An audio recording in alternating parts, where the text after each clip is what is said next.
Hey tracker, so what we have here is a track that I wanted to show you how to identify.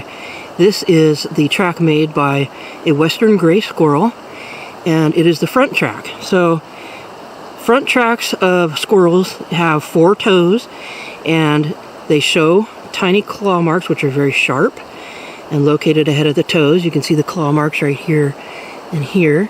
So they're really tiny, very sharp claw marks. You have to look very carefully and very closely to see those claw marks.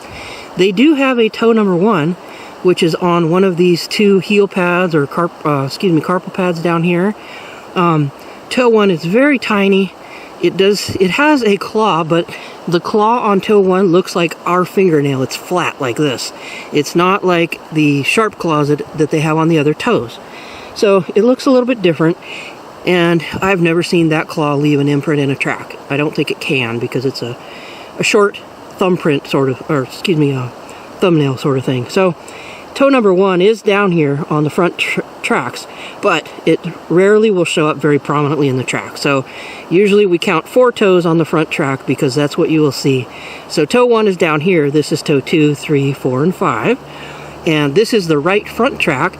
So you can see this small set of 3 pads here. These are the metacarpal pads on the front foot. There's 1 pad here that goes with toe 2. This larger central pad goes with toe 3 and 4. And this pad here goes with toe 5. So you have these 2 carpal pads back here. This one actually is a metacarpal for toe number 1, and this is the carpal pad. The pads are named for the bones that correspond to them.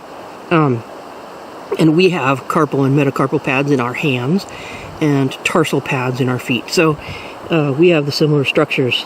But so you're looking at the right front track here, and very clear imprints from the carpal pad from toe 1 and this, the carpal pad here, the metacarpal pad from toe number 1. These 3 here make sort of a triangular shape, a little bit wide up here, even a little bit lobed. This one relatively heart-shaped kind of, and then these outer ones drop back. So it's kind of a little bit of a V shape almost to that pad there, the metacarpal pad. The toes sometimes will connect completely to the pads. Sometimes it's just really faint. These ones are not connected very well. This one you can see a little trough right there where the toe is connected, and this one it's a little bit connected. So that just depends on how the squirrel was holding its feet at the time it made the track. And in this case, the toes did not leave complete total fingery imprints, but that's okay. It doesn't always happen. So long toes, a little bit bulbous on the end, but not horribly bulbous. And this is your right front track of the western gray squirrel. I'll go find a hind to show you. Okay, the lighting isn't all that great, so I did want to show you with the flashlight trick. I wanted to show you how you can see the details of that track, make it kind of pop out. Notice that I'm moving the flashlight around the track to bring out the details I want to see. So you can see those 2 pads on this end here. You can see the 3 in the middle. You can see that heart-shaped one in the center when I'm mess around with the light, so you can bring out the details. And you can also see the connected toe over here, and the other toe is not connected. So just that's the structure of the right front track western gray squirrel. And here's the size. Inches, and with metric scale. Okay, here we have the hind track of a western gray squirrel. In this case, this is the right hind track, and we're seeing 5 toes, with toe 1 being the small one dropped back further in the track. 2, 3, 4, and 5. There's another squirrel track right here. There's a bunch of jumbled squirrel tracks. And the lighting is getting a little interesting right here. So you can see that this pad is kind of in an arc right here. And I'm not seeing a heel pad here. You don't see heel pads on squirrels very often. I'm talking about the tarsal pad, the longer heel. You do see these. These are the metatarsal pads for each of these toes. So toe number 1 here has its own little metatarsal pad. These 3 toes in the center are kind of grouped together usually in most rodent tracks, and particularly in squirrels. If you were to draw a line across them, it would be relatively flat. The toes are almost equal in length, and they make a sort of a flattish front to this track. And then toe number 5 is a drop back in the track, but not quite as far as toe number 1. So toe number 1 is the inner toe, equivalent to our thumb. So this is the right hind track of the western gray squirrel.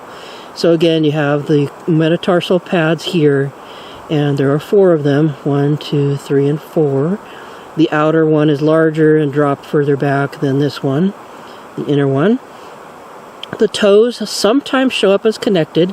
Right here you can see a little bit of connection where the entire fingery part of the toe showed up. Sometimes you will see the connections between these 3 toes and the pads also. Other times you won't. It just depends on how the squirrel is holding its feet. And in this case, it really didn't show up very well. Toes are not incredibly bulbous, but they are a little bit thicker than this fingery part here.